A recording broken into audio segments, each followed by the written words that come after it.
우리는 예측할 수 없는 하루하루를 살아가고 있다고 말합니다. 왜 예측할 수 없는 하루인가? 예측할 수 있으면 정말 좋을 텐데 참 알 수 없는 세상입니다. 계획대로 되어지지 않는 오늘의 현실입니다. 길을 가다가 갑자기 땅이 꺼져 목숨을 잃는 사람들이 있어요. 싱크홀이라고 그러죠. 엊그제에도 부산에서 사상구에 5m 이상의 싱크홀로 인해서 뉴스화 된 것들 볼 수가 있었지요. 뿐만 아닙니다. 이 마이카 시대에 안전운전 참 중요한데 나만 혼자 운전 잘한다고 안전한 것도 아니에요.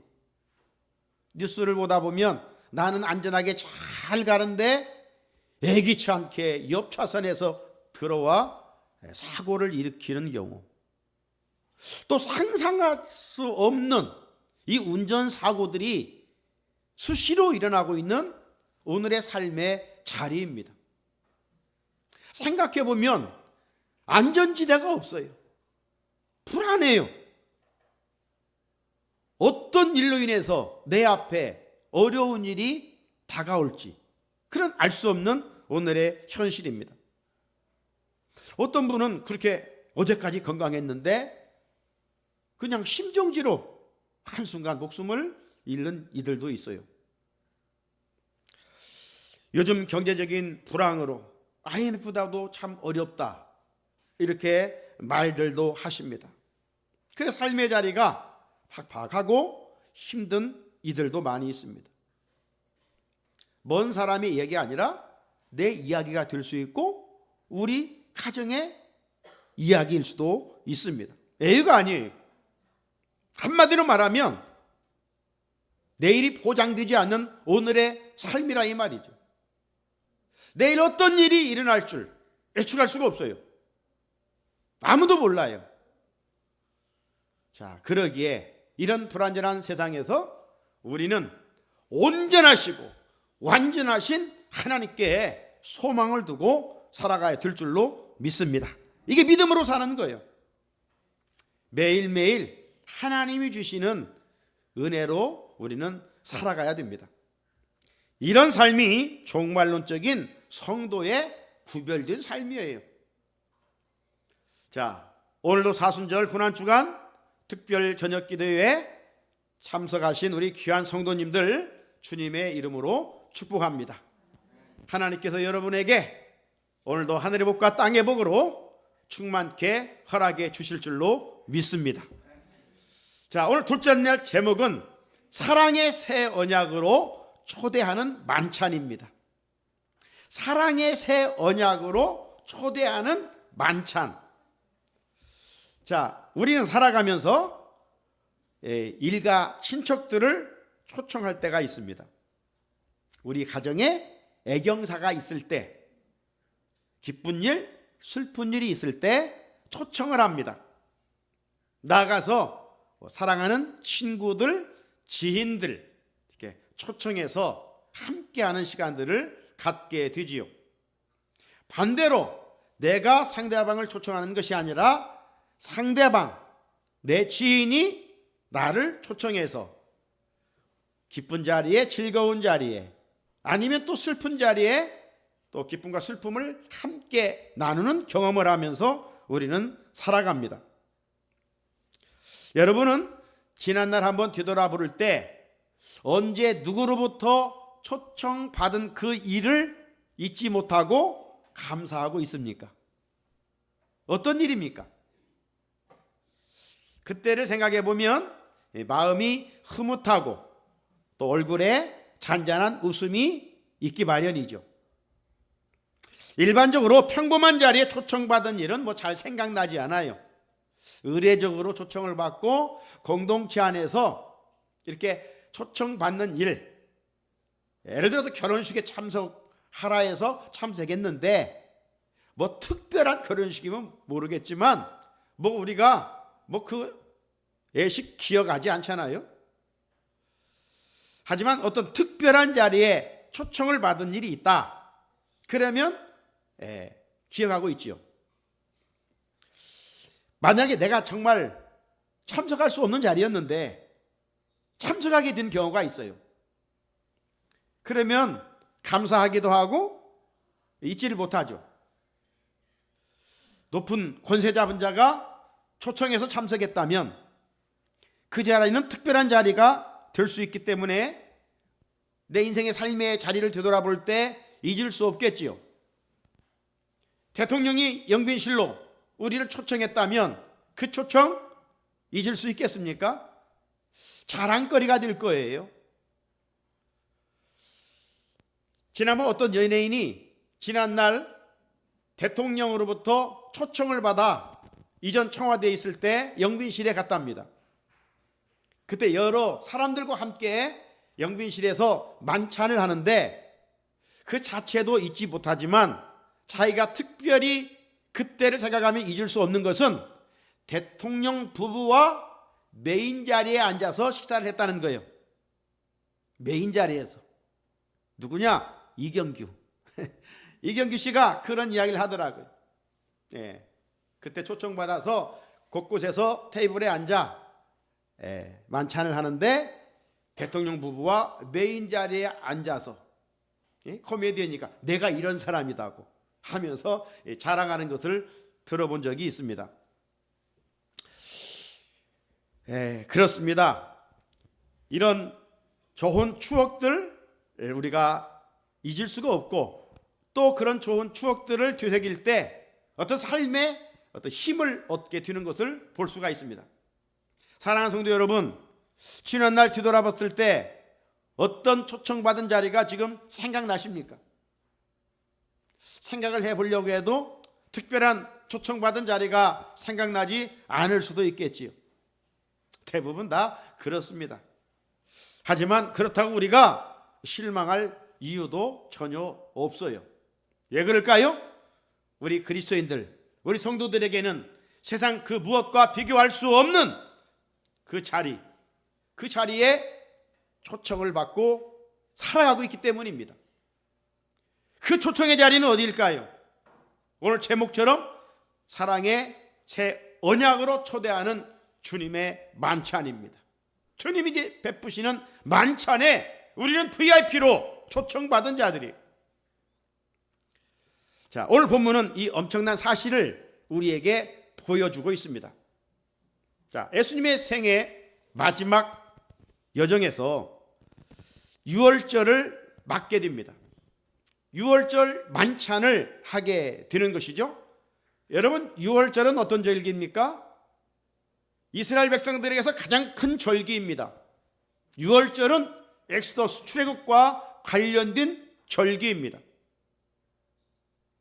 요셉 이후로 그 선조들이 애굽에 내려간 지가 무려 430년, 처음부터 그들이 종놀이 한 것은 아니죠.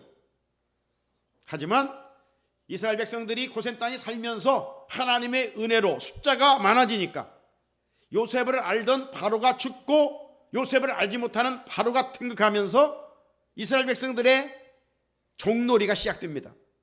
노예 생활이 시작돼요. 우리는 흔히 그 생활을 430년이라고 말하죠. 우리나라는 일제 36년의 수치스러운 치욕의 시간들이 있었습니다. 주권을 빼앗고 이름도 빼앗기고 모든 것을 다 빼앗아간 그런 삶을 우리 선조들이 살았어요. 이스라엘 백성들은 바로 애굽에서 430년의 종살이 하다가 하나님께서 지도자 모세를 세워서 출애굽하게 하셨던 것, 이것을 기념하여 지키는 절기가 유월절입니다. 자, 우리도 1년에 한 번씩 3.1절도 돌아오고 광복절도 돌아오고 이런 절기가 돌아오죠. 이스라엘 백성들도 다양한 절기 중에 가장 큰 절기인 유월절이 돌아옵니다. 자, 예수님의 생애의 마지막, 예수님의 생애를 지난주에도 제가 사생활 30년, 공생활 3년이라고 그랬죠. 성경에는, 복음서에는 예수님이 공생애 3년이라는 말은 없어요.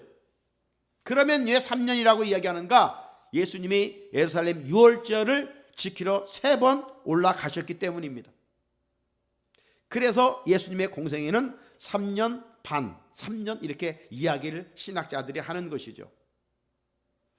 자, 예수님도 항상 대부분 사역을 북쪽 갈릴리에서 하셨어요. 그러다가 6월절이 돌아오면 모든 사람들이 절기를 지키기 위하여 예루살렘으로 올라가곤 하였던 것이죠. 자, 예수님의 이제 일주일 생애예요. 2000년 전 예수님의 지금 주일부터 종료주일 지키면서 이 마지막 일주일 여정에 이제 6월절이 돌아온 것입니다. 그러니까 먼저 제자들이 오늘 본문에 보게 되면 예수님 어디에서 6월절을 지킬까요? 이렇게 묻게 되죠. 12절입니다. 무교절의 첫날 곧 6월절 양 잡는 날에 6월절은 양을 잡았어요. 양을 잡아 우리가 아는 대로 집 문설주에 피를 말랐습니다. 그때 그 피가 있는 집은 죽음의 사신이 지나갔지요. 그래서 6월 넘어갔다는 겁니다. 영어로 패스오버라고 그래요. 넘어갔다, 지나갔다, 6월 이런 뜻이에요. 그런데 당시 애굽의 집에는 문설주에 피가 없었잖아요. 양의 피가 없었지요. 그러니까 바로의 왕의 아들로부터 장자들이 집집마다 다 죽어갔어요. 그래서 마지막 10번째 재앙이 이 장자 죽음 아니에요? 그래서 바로가 항복하고 이스라엘 백성들을 출애굽시켰던 거예요. 그 피로 인해서 두 손 들고 바로 왕이 항복하고 이스라엘 백성들을 내보낸 것이죠. 그래서 이 피가 중요한 거예요. 피가. 여기 무기절의 첫날 곧 6월절 양 잡는 날에 양을 잡는 거예요. 그 피가 있어야 되니까. 자, 제자들이 예수께 여짜오되 우리가 어디로 가서 선생님께서 6월절 음식을 잡수시게 준비하기를 원하시나이까 하며. 자, 그러자 예수님이 지난 종료주일에도 이 베다니에 와서 벳베게에 와서 맞은편 건너편에 두 제자를 파송했던 것처럼 이때도 두 사람을 성내로 들어가라고 이야기합니다. 예루살렘 성내에 들어가면 물 한 동이를 가지고 가는 사람을 만날 것이다. 그 사람을 따라가서 우리 선생님이 오늘 밤 6월절 만찬을 할 객실이 어디 있습니까? 라고 물으면 그 사람이 객실을 마련할 것이다. 이렇게 예수님이 말씀을 하시죠. 그래서 제자들이 주님 말씀 듣고 따라가 보니 아닌 게 아니라 성내에 물 한 동이를 가지고 가는 사람을 보게 됩니다. 그리고 그 사람에게 우리 선생님이 먹을 6월절 음식을 먹을 객실이 어디 있냐 물었어요. 그때 그 사람은 예수님이 지킬 6월절 만찬 자리를 준비했습니다. 사랑하는 성도 여러분, 예수님의 공생애를 보면 수많은 사람들이 있었지요. 무리들을 비유돼서 특별히 예수님의 측근에 예수님의 공생애 사역을 도와준 사람들이 많이 있었어요. 여러분도 살아가면서 만나는 사람들이야 무리처럼 많이 있죠. 옷깃만 스쳐도 인연이라고 많은 사람들을 하루에 알든 모르든 만나고 무리 속에 살아갑니다. 하지만 특별히 도와주는 사람들이 있어요. 곁에 말 한마디라도 따뜻하게 해주는, 내 편이 되어주는 그런 사람들이 있어요. 예수님에게도 그런 사람들이 있었어요. 예수님의 어떤 헬퍼 역할이라 할까요? 예수님을, 물론 그분이 신이신데 하나님이신데 무슨 도움이 필요하겠어요? 하지만 예수님을 협력한 많은 사람들이 있음을 볼 수가 있습니다. 한마디로 말하면 이 헌신한 사람들. 여러분, 예수님 주변에서 헌신한 사람들이 누가 있어요? 먼저는 예수님의 제자들이죠. 물론 예수님 입장에서 보면 참 마땅치 않아요, 제자들도. 하지만 그들이 배도 그물도 버리고 부모님도 떨어져서 예수님을 따라갔어요. 예수님의 부름에 순종했어요. 이 자체가 엄청난 헌신이라고 할 수가 있겠죠. 예수님의 제자 중에는 마태도 있어요. 세리, 직업, 좋은 직업입니다. 그런데 주님이 나를 따르라 했을 때 그 직업조차도 버리고 예수님을 따라 헌신했던 마태, 세리도 있어요. 그리고 마태복음을 후에 기록한 하지 않습니까? 또 베다니에 예수님이 가게 되면 이 마르다, 마리아 이 두 자매가 얼마나 예수님을 위해서 헌신했는지. 그래서 종종 예수님이 예루살렘에 올라가시면 한 2km 떨어진 베다니에 가셔서 그들과 함께 하셨고, 특별히 이제 자주 만남을 통해서 죽었다 살아난 나사로를 예수님이 내 친구다 이렇게 부를 정도로 이 마르다 마리아는 예수님을 공개하고 헌신했던 그런 아름다운 여인들이었어요. 뿐만 아니라 7 귀신 들렸다가 고침을 받은 막달라 동네에 마리아가 있죠. 막달라 마리아. 이제 부활하시사 예수님이 그 여인에게 처음 나타나 보여주셨는데 7 귀신 들렸던 여인, 예수님이 고쳐주시자 너무 감사해서, 그는 저 북쪽 갈릴리에 살고 있었지만 예수님이 남쪽으로 복음 전도하러 가시면 그 길을 따라가요. 네? 어디까지 따라갑니까? 예수님이 십자가에 달려 돌아가실 때 제자들은 잡혀 죽을까 봐 다 도망갔는데도 이 막달라 마리아는 그 곁에 서서 함께 고통을 당하고 있어요.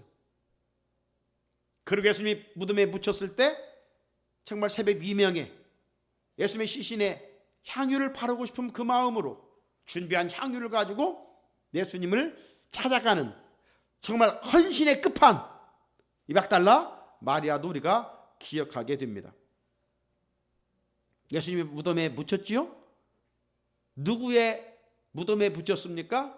아리마대 사람 부자 요셉의. 요셉도 예수님의 생애에 있어서 큰 한몫을 했던 것을 볼 수가 있어요. 자, 이처럼 주님의 생애에 관련해서 헌신한 사람들이 참 많아요. 자, 오늘 본문에는 그의 이름이 직접 기록되어 있지는 않지만 예수님의 유월절 만찬을 위해 감사한 마음으로 다락방을 제공한 사람입니다. 우리는 흔히 이 다락방을 마가 다락방이라고 그러죠. 그게 마가의 어머니가 예수님의 제자들과 함께 마지막 유월절 만찬을 지킬 수 있도록 당신의 집을 제공한 것이죠. 엄청난 헌신의 자리에 있었습니다. 사랑하는 성도 여러분, 이제 마가복음, 마태복음, 누가복음, 요한복음에 기록된 예수님을 도와드렸던, 예수님께 헌신했던 그 사람들의 이야기가 아니라 이제 제자로 부름받은 오늘 저와 여러분의 모습이지요. 이제 우리의 차례라 이 말이에요. 우리가 주님을 위해 무엇으로 헌신해야 할까요? 여러분, 헌신을 위해서는 2가지가 먼저 전제되어야 됩니다. 하나는 예수님으로부터 받은 은혜를 기억해야 돼요. 헌신할 수 있는 사람이 누구냐? 예수님으로부터 받은 은혜를 기억하는 사람. 여러분, 누가 부모에게 효도해요? 부모에게 받은 은혜를 기억하는 자녀가 효도하는 거예요. 부모가 해준 게 뭐가 있어? 이러면 효도하지 않죠. 은혜를 기억하는 겁니다. 그래서 하나님은 이 기억할 수 있는 능력을 우리 인간에게 주신 거예요. 못된 것을 기억하면 안 돼요. 무익해요. 좋은 것을 기억하고, 무엇보다도 우리 인생의 주인이신 하나님으로부터 받은 은혜, 주님으로부터 받은 은혜를 기억할 때 주님을 위해서 헌신할 수 있는 거예요. 뿐만 아니라 또 하나는 이제 주님을 사랑하는 일입니다. 주님을 사랑하는 일이에요. 받은 은혜를 기억하고 사랑하면 헌신하게 됩니다. 아무튼 우리는 이 사순절에 하나님 사랑 십자가를 통해서 느끼잖아요. 그리고 우리가 다른 건 몰라도 정말 이 사랑에 부유한 자가 되게 하옵소서. 내 안에 그리스도의 사랑이 있게 도와주셔서 정말 이 사랑을 가지고 살아갈 수 있게 하옵소서. 그러면 천국입니다. 여러분, 사랑의 결핍 속에 모든 문제가 일어나는 거예요. 하지만 사랑만 있으면 그냥 만사 행복입니다. 오케이잖아요. 사랑하는데 용서가 안 되겠어요? 이해를 못 하겠어요? 흠이 보이겠습니까? 사랑하는데. 힘들어도 사랑하면 힘든 자체가 즐거움의 십자가입니다. 그러잖아요. 예. 아내를 사랑하고 남편을 사랑하는데 밥 짓는 일이 아무리 피곤해도 행복하죠. 그죠? 그런데 사랑하지 않는다면, 예? 밥 하면서도 원망, 불평이 쏟아질 수밖에 없는 거죠. 하기 싫은 거죠. 예. 진짜로 무거운 거예요. 쇳덩이처럼. 그러니 무슨 행복이 있겠어요. 하지만 정말 사랑한다면, 예. 힘든 것을 하면 할수록, 무거운 십자가를 지면 질수록 그냥 감사하는 거예요. 예. 헌신의 동력, 은혜를 기억하라, 주님을 사랑하라, 이겁니다. 이 두 가지가 전제될 때 우리는 믿음의 분량대로 몸으로도 헌신할 수 있고, 시간으로도 헌신할 수 있고, 직분으로도 헌신할 수 있고, 물질로도 헌신할 수 있고, 우리의 재능과 탤런트를 가지고 기쁘게, 억지로가 아니에요. 늘 강조하지만 주님의 일은 억지로라도 해도, 억지로라도. 왜? 주님과 관계된 일은 축복의 통로니까. 힘든 일일수록 그 예비해 놓으신 은혜는 생각할 수 없는 크기가 엄청나기 때문에. 그래서 우리는 주님이 명령하신 것은 우리 본능과는 늘 충돌되기에 그래도 억지로라도 하면 내가 복이 돼.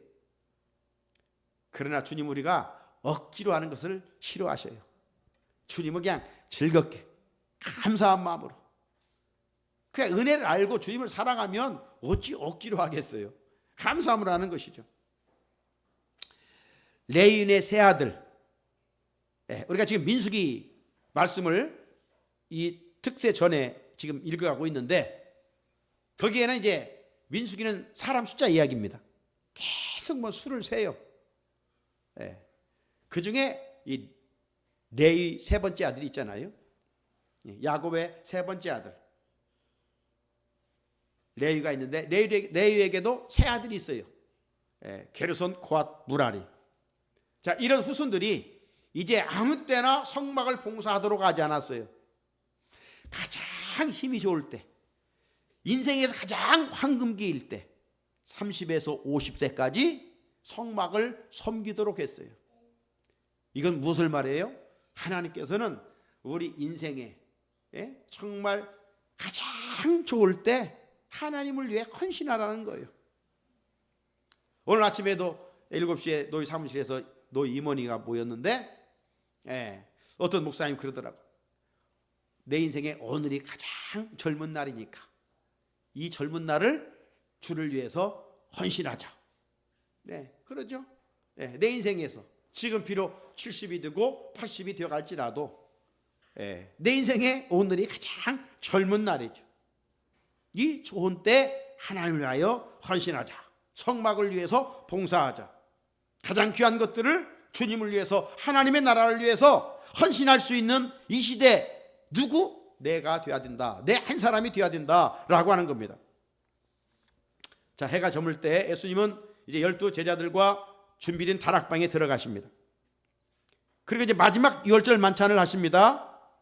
그런데 이전 예수님이 제자들과 두 번, 세 번 유월절 지켰다고 했잖아요. 이게 첫 번째, 두 번째 유월절과는 질적으로 다른 유월절 만찬을 예수님이 하신 거예요. 첫 번째, 두 번째는 그냥 구약 전례대로 떡과 잔을 나누고 유월절 만찬을 지켰어요. 그런데 이제 마지막 만찬은 어떤 예수님이 의미와 이 율법의 그 만찬의 재해석을 해 주시면서 당신의 고난까지도 이야기를 덧붙이고 계셔요. 구속의 새 언약에 대한 이야기죠. 자, 지금 예수님은 12 제자 중에 자신을 배신할 자도 알고 계십니다. 그 증거로 이렇게 말씀하셔요. 오늘 18절에 내가 진실로 너희에게 이르노니 너희 중에 한 사람, 곧 나와 함께 먹는 자가 나를 팔리라. 이 말을 듣은 제자들은 충격받았을 거예요.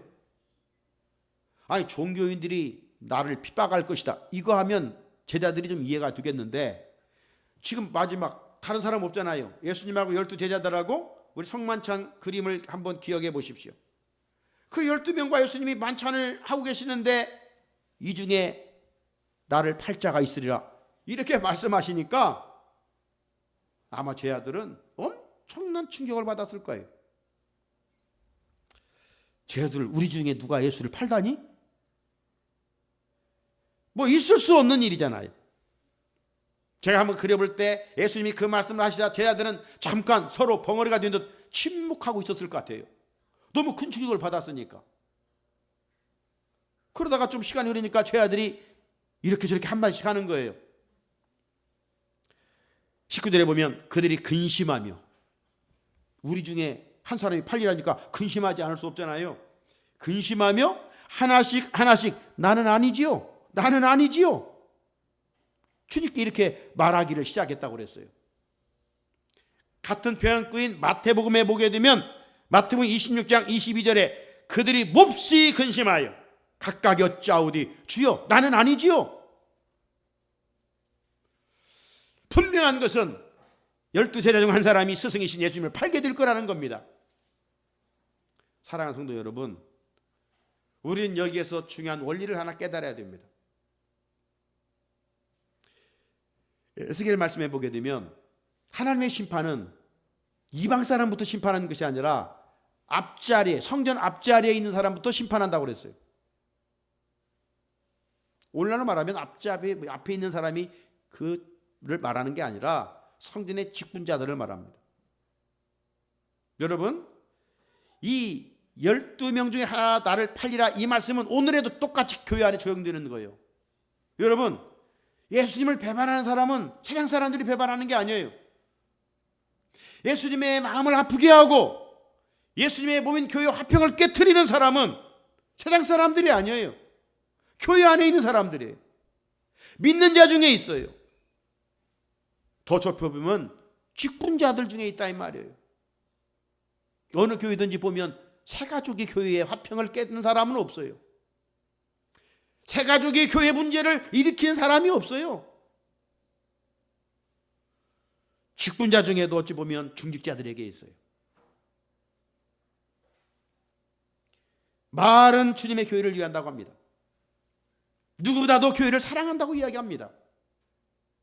그런데 그 사람이 교회를 어지럽게 하고 성도들 간의 화평을 깨트립니다. 주님은요, 우리의 그런 모습이 회개하지 않으면 어떻게 한다는 말씀하셨는가? 주님은 끝까지 회개하지 않는 가룟유다에게 화가 있으리라. 화가 있으리라. 믿음의 공동체 안에서 신앙생활 우리는 축복의 주인공이 될지언정 우리가 저주와 불행의 주인공이 되면 안 되죠. 예수님은 12제자들과 유월절 만찬을 하던 중에 1차적으로 12제자들을 향해서 너희 중에 한 사람 곧 나와 함께 먹는 자가 나를 팔리라, 이렇게 경고하셨어요. 주님의 이 말씀은, 주님은요 모든 일이 구약의 예언의 성취자잖아요. 이것조차 구약의 시편에 예언되어 있어요. 시편 41편 9절에 보면 내가 신뢰하여 내 떡을 나눠 먹던 나의 가까운 친구도 나를 대적하여 그의 팔꿈치를 들었나이다. 자, 나와 함께 그릇에 손을 넣는 자가 나를 팔리라. 처음에는 예수님이 너희 중에 나를 팔 자가 있으리라 이렇게 두리뭉실하게 얘기했어요. 그때 벌써 유다는 알았겠지요. 자기가 계획하고 있으니까. 그런데 회개하지 않으니까 예수님이 더 직접적으로 얘기합니다. 나와 지금 그릇에 손을 넣는 자가 나를 팔리라. 이건 뭐 완전 드러난 거 아니에요?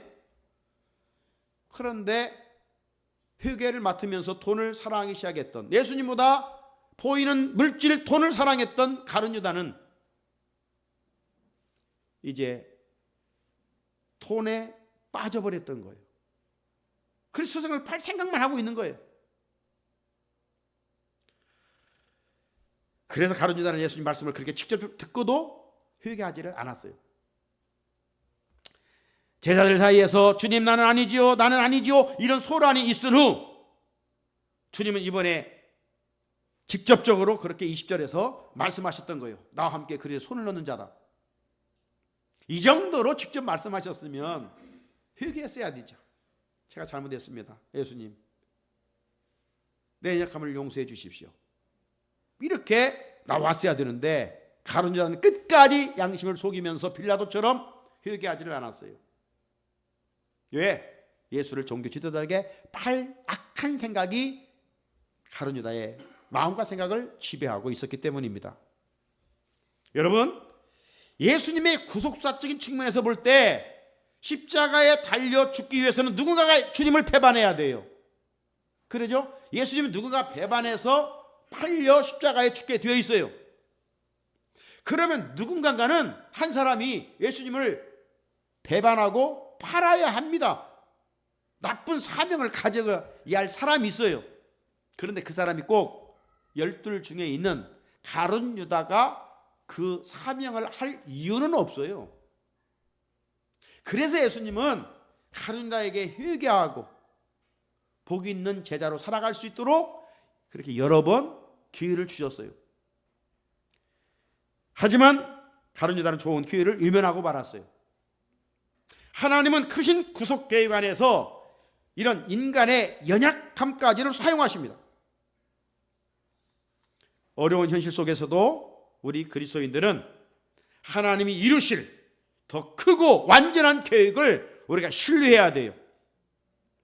마침내 주님은 가룟 유다를 향해 이렇게까지 말씀하셨어요. 21절에 인자는, 당신은, 예수님은 자기에 대하여 기록된 대로 가거니와, 하나님의 뜻대로 십자가에 죽으러 오셨어요.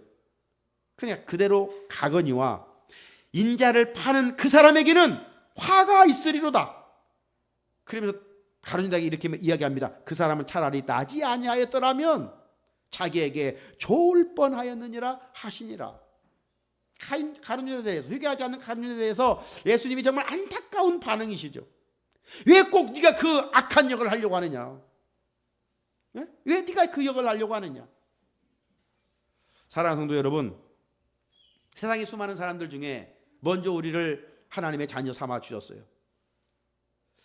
예수를 믿는다고 하는 그 단순한 한 가지로 이제 천국을 기업으로 보장해 주셨어요. 얼마나 감사합니까? 이 시간 우리가 주님과 함께 지금 한 상에 들러 있다고 한번 가정해 봅시다. 지금 주님과 마지막 유월절 잔치에 같이 지금 앉아 있다라고 한번 가정해 보세요. 자, 주님은 그 자리에서 이제 이렇게 말씀하시는 거예요. 우리들 중에 한 사람이 나를 팔리라. 오늘 이 자리라면 예수님이 나타나셔서 우리들 중에 한 사람이 나를 팔리라, 이렇게 말씀하실 때 나는 아닙니다, 이렇게 자신 있게 말할 수 있겠습니까? 우리 행위를 보면 너무 부끄럽게 짝이었기 때문입니다. 자신이 없어요. 하지만 고난 동안 주님의 십자가의 은혜를 깊이 묵상하면서 우리는 새롭게 결단할 수 있어야 됩니다. 우리의 지체로 주의 병기가 되지 않고 불의의 병기가 아니라 의의 병기로 살겠습니다. 의의 병기로. 그래서 하나님의 영광을 위하여 살겠습니다. 이런 결단이 있어야 됩니다. 하지만 결단을 하면 안 돼요.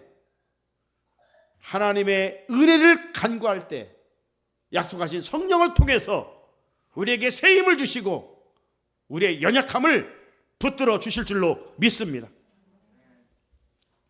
다락방에 모인 12제자들은 예수님의 말씀으로 분위기가 상당히 무겁고 침통했으리라고 짐작이 가지요. 12제자 중에 예수님을 팔자가 있다고 했으니 말입니다. 예수님은 누가 자신을 팔자인지 직접 직간접적으로 말씀하셨을 때 가룟 유다는 심히 놀랐을 것입니다.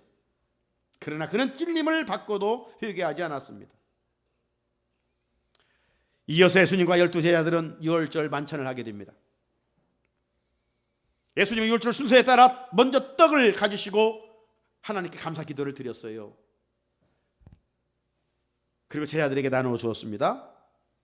앞에서 말한 것처럼 첫 번째, 두 번째 예수님과 유월절을 지키던 때와는 질적으로 차이가 있었습니다. 질적으로 차이가 있었다는 것은 어떤 의미입니까? 22절 뒷부분에 보면 떡에 대한 새 언약의 의미를 말씀하시기 때문입니다. 떼어 제 아들에게 주시며 이르시되 받으라 이것은 내 몸이니라 하시고. 첫 번째, 두 번째는 이런 말씀이 없었어요. 그냥 구약 전례대로 유월절을 지켰어요. 그런데 이번에는 달라요. 예수님이 떡을 떼면서 받아 먹어라 이것은 내 몸이니라 이렇게 말씀하셨어요. 주님의 몸은 실질적으로 어떤 몸을 가리키는 것입니까? 앞으로 며칠 뒤에 십자가에서 인간의 죄를 대속하시기 위하여 찢기게 될 당신의 몸을 말합니다. 이어서 주님은 잔을 가지고 또 감사기도 하셨습니다. 제 아들이 다 받아 마셨을 때 주님은 또 이렇게 의미심장한 말씀을 하십니다. 24절 이르시되 이것은 많은 사람을 위하여 흘리는 나의 피 곧 언약의 피니라. 사랑하는 성도 여러분, 예수님은 유월절 만찬을 통해서 이 땅에 오신 목적을 분명하게 알립니다. 떡은 예수님의 몸이요 잔은 예수님의 피라고 말씀하셨습니다. 이는 구약시대에 반복적으로 드렸던 희생 제사를 예수님께서 십자가에 달려 죽으심으로 단번에 이루신 사건을 의미하는 것입니다. 히브리서 기자는 이 사실을 이렇게 기록하고 있어요. 히브리서 9장 12절에 염소와 송아지의 피로 하지 아니하고, 이건 구약의 희생제사죠. 구약에서 죄를 질 때마다 가정 형편대로 소나 양이나 비둘기 잡아서 그 피를 가지고 하나님께 나아가 제사장들이 제단에 피를 뿌리면 하나님께서 그 피를 보시고 그 백성의 죄를 용서해 주셨어요. 이것은 장차 오실 십자가에 흘리실 주님의 피를 상징하는 것이고, 결국 이 짐승의 피는 그림자에 불과했던 것이고 실체는 예수님의 보혈이었어요. 더 이상 우리는 짐승을 잡을 이유가 없어요.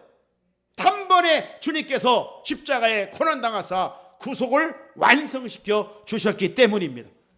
그래서 우리는 감사함으로 그냥 하나님께 예배를 드리는 거예요.